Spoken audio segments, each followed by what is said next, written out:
দীপ বানাচ্ছে। সারা সপ্তাহ আমি রান্না করলেও রবিবারের এই স্পেশাল চিকেনটা সবসময় দীপ রান্না করে, কিন্তু মাঝে বেশ কিছুদিন ওকে এই কাজ থেকে ছুটি দেওয়া হয়েছিল, যেহেতু ওর প্রজেক্টের একটু প্রেশার ছিল। রান্না থেকে যেহেতু আজকে রেহাই পেয়েছি, তাই বসে বসে এখন রনর ম্যাজিক দেখছি। আর আজকাল আবার মাংস কষাতে কষাতে বাটি করে এনে খাওয়া শিখেছে। না, এইবার ওকে চান করিয়ে দিই, না হলে কষা মাংস খেতে খেতে পুরো খিদেটাই ওর মরে যাবে। রনর বাটিটা আগে বেড়ে নেব, কারণ ওকে আগে খাইয়ে তারপর আমরা দুজন খেতে বসবো। অন্নপ্রাশনের পর থেকে রনকে যখন প্রথম ভাত খাওয়ানো শুরু করি, আমি সবসময় কিন্তু কাঁসার থালাবাটিতেই খাওয়াতাম। দেখতেও ভালো লাগে, আর তাতে খাবারের টেস্টটাও আর একটু অন্যরকম হয়ে যায়। আমি ছোটবেলায় ভাবতাম এগুলো বুঝি সোনার থালা। তখন তো এত কিছু ব্যাপারে এত আইডিয়া ছিল না। এখন মনে মনে ভাবলে হাসি পায়। রনকে স্নান করিয়ে ওর হাতে একটা চিরুনি ধরিয়ে আয়নার সামনে দাঁড় করিয়ে আমি স্নান করতে যাই। ও এতক্ষণ ধরে চুল আঁচড়ায় যে তার মধ্যে আমার স্নান, চুল মোছা সব কমপ্লিট হয়ে যায়। আজকে বহুদিন পর দীপের হাতের বানানো চিকেন খেয়ে এত ভালো লেগেছে, সেইটাই দীপকে বোঝাচ্ছিলাম আর কি। আসলে নিজে যখন রান্না করি, মশলার গন্ধ, চিকেন ধোয়া, এই সব কিছু মিলিয়ে মিশিয়ে খাওয়ার ইচ্ছাটাই চলে যায়। এরপর একটু রেস্ট নিয়ে রেডি হয়ে আমরা বেরিয়ে পড়লাম ঘুরতে। তবে আজকের ঘোরাটা একটু অন্যরকম। আমাকে আর রনকে সিটি সেন্টার 2-তে নামিয়ে দিয়ে দীপ চলে গেল একটা অন্য কাজে। আপনারা সকলেই জানেন যে আমার ননদ মৌ, সেও কলকাতায় থাকে।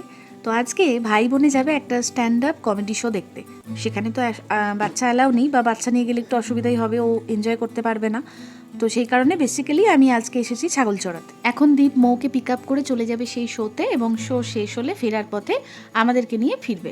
আজকে রনকে নিয়ে ঘরে থাকাই যেত, কিন্তু পুরো সপ্তাহটাই তো একটা নিয়মে চলে, তাড়াতাড়ি শুয়ে পড়া, সকালে ঘুম থেকে উঠে স্কুল যাওয়া। তাই জন্য সপ্তাহের শেষ দুটো দিন ওদেরও কি আর নিয়ম মানতে ইচ্ছা করে? আর এখন রোজ রোজ যা বৃষ্টি হচ্ছে, আমি যে কমপ্লেক্সে থাকি সেখানে তো হাঁটু অবধি জল প্রায় জমেই থাকে। তো বাইরে খেলার কোনো চান্সই নেই। সেজন্য ভাবলাম যে ওকে নিয়ে চলে যাই শিশিটু।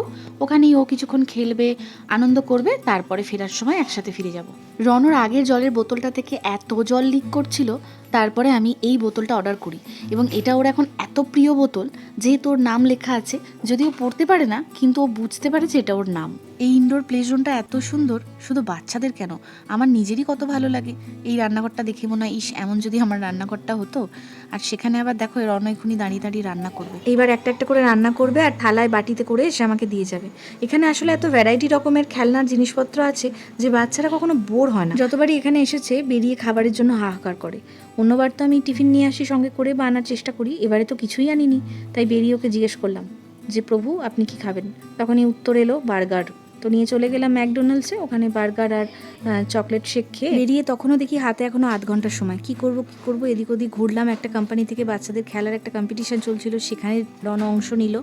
এত দেরি তো করে না বাবা, আসছে না কেন? সেটাই তো প্রশ্ন। দাঁড়া, বাবাকে একবার ফোন করি।